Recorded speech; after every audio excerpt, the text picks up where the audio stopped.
I never thought I'd find myself sitting here, in this quiet, dim-lit room, staring at the faces of people I once called family, all because of a lie so deep, so vile.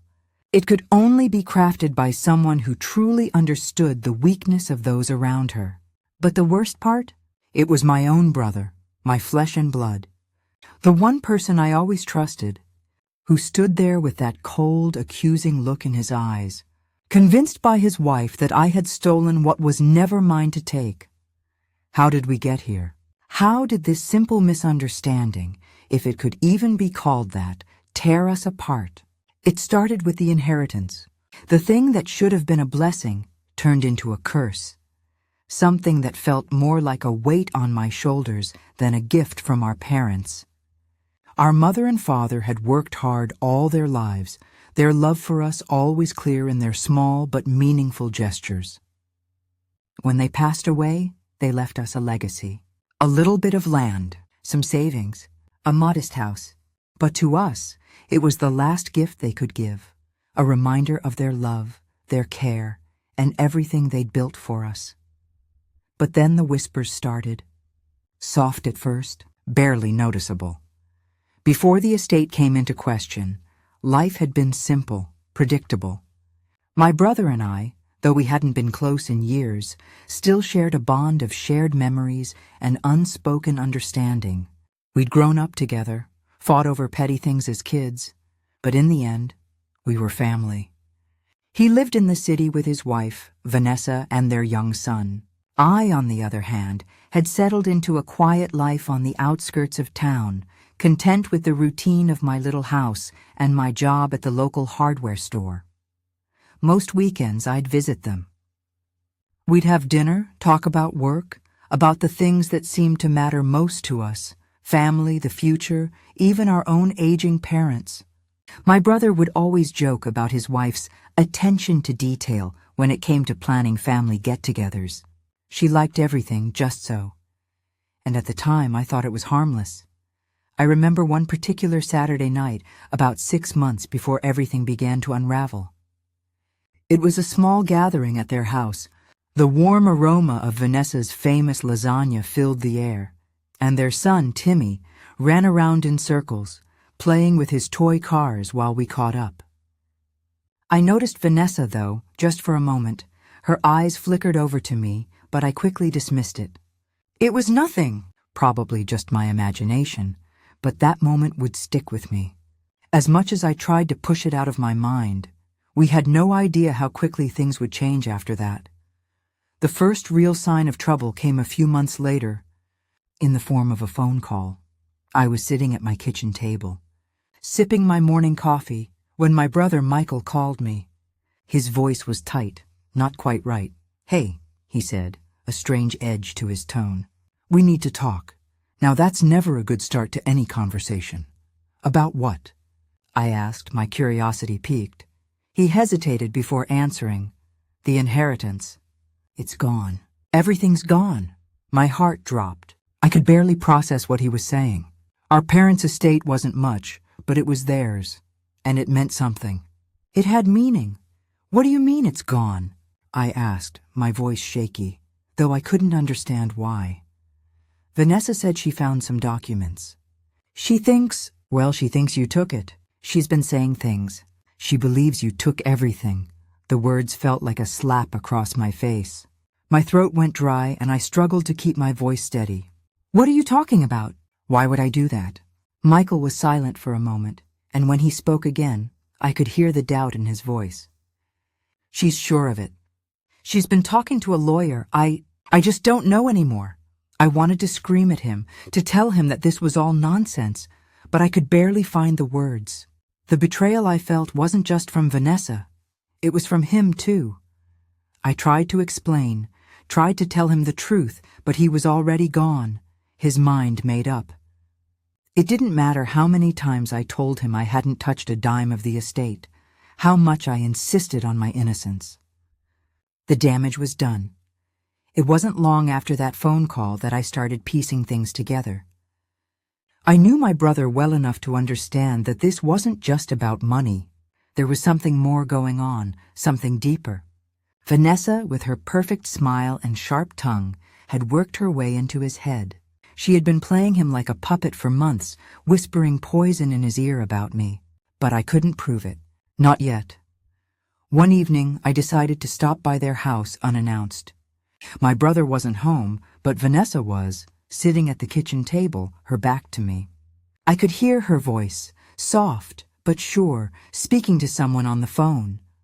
"I can't believe she fell for it," she said, and I froze. She never suspected a thing. All those years of playing the good sister, it was perfect. "The money's ours now. Michael will never know the truth," she laughed. A cold, calculated laugh that sent chills down my spine. My blood ran cold. She was boasting, reveling in her deception. My heart hammered in my chest as I stood there, unable to move, unable to speak.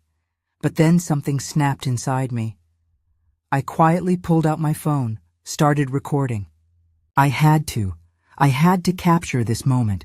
The moment where Vanessa's lies were exposed, where everything she had done, every single betrayal, would be revealed. I stood there, silently, as she went on, unaware that I was watching, recording every word. "You're so smart," the voice on the other end of the phone said. "You've got Michael wrapped around your finger." "I know," Vanessa replied, a malicious grin in her voice. "He'll never know.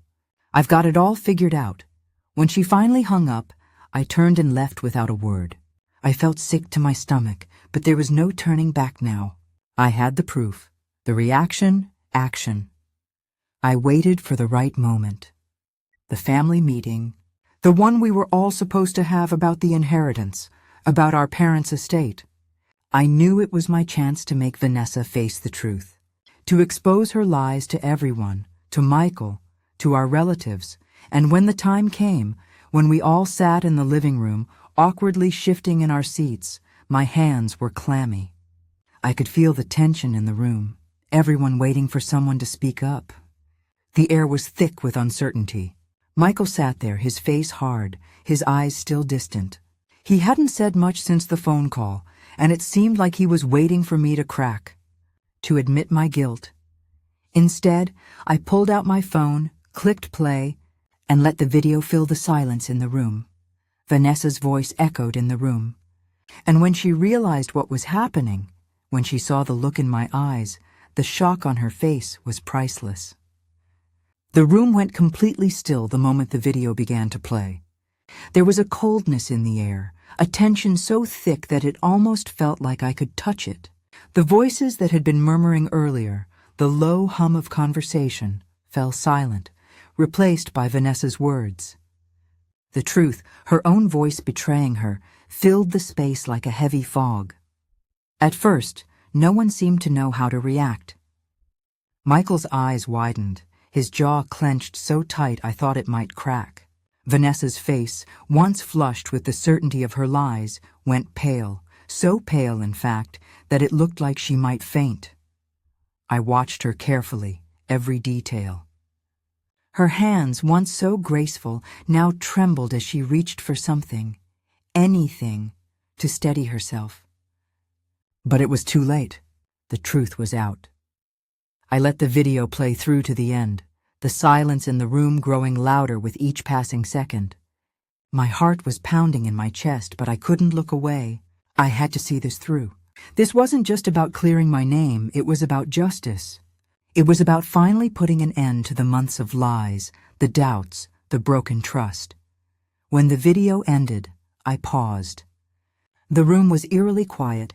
Even Timmy, who had been playing with his toys in the corner, had stopped and was watching, his innocent eyes wide with confusion.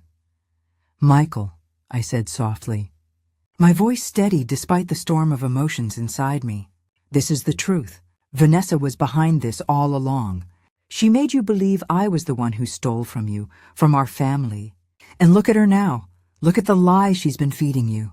Do you still believe her?" Michael didn't answer immediately. He didn't even look at me. His gaze was fixed on Vanessa, who was now sitting with her arms crossed, her face tight, trying to regain her composure. I could see her mind racing, trying to think of a way out, but there was no escape. "You Michael began, his voice low, barely a whisper. "You lied to me?" His voice cracked at the end, the raw hurt in it unmistakable.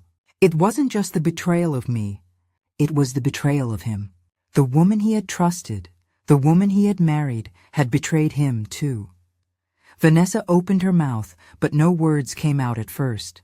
She was stunned, caught off guard, her usual sharpness completely gone. "Michael, please listen to me." I didn't mean—" "Enough!" Michael cut her off, his voice stronger now. "Enough of your excuses. I've heard enough." The words seemed to hang in the air for a moment, heavy with the weight of everything that had been shattered. Vanessa stared at him, her eyes wide, but it was clear that the damage had already been done. The trust she had so carefully cultivated had vanished, and in its place was nothing but the cold, hard truth. "I can't believe you would do this," Michael whispered, almost to himself.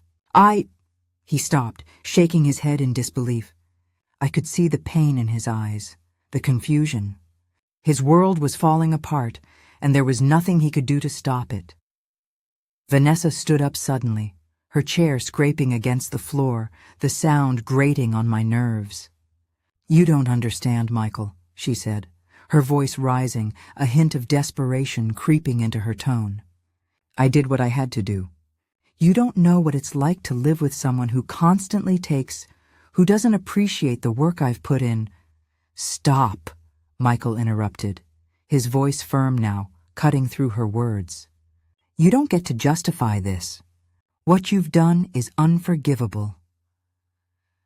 For the first time since I'd known her, Vanessa looked small. There was no confidence, no superiority. She was just a woman who had been caught, and the facade she had worked so hard to maintain was crumbling around her.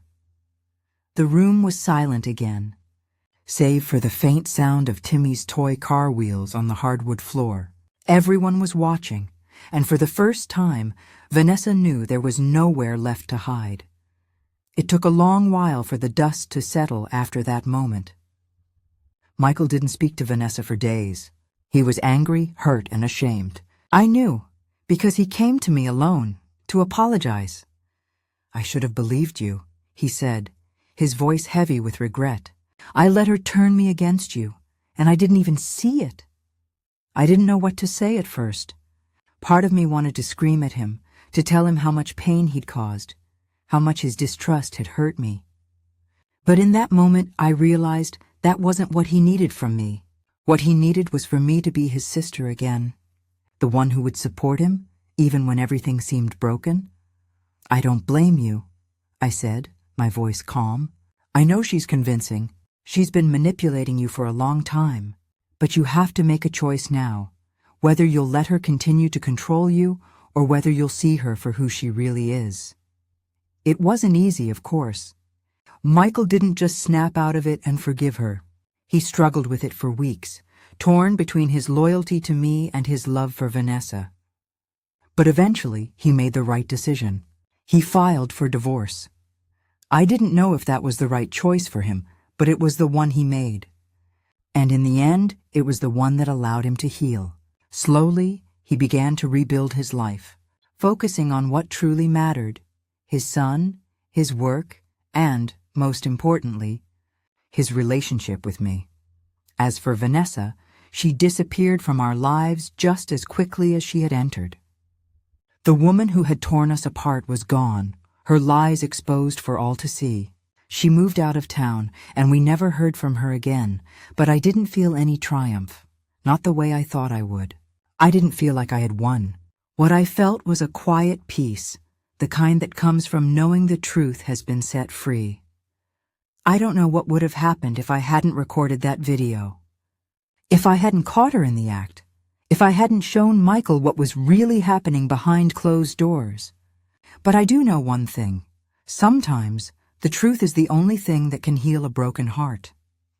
Sometimes, it's the hardest thing to find, but once you do, it changes everything. When I think back on everything that happened, I can't help but wonder, what if I had kept quiet? What if I hadn't stood up for myself? Would things have turned out differently? Maybe some of you have faced a betrayal like mine. Maybe you've had to make the tough choice to expose the truth, even when it meant losing someone you loved. I'd love to hear your thoughts. Would you have done what I did? Or would you have stayed silent, hoping things would fix themselves? Let me know in the comments below. And if you want to hear more stories like this, don't forget to subscribe. Until next time, take care of yourself and hold on to what truly matters.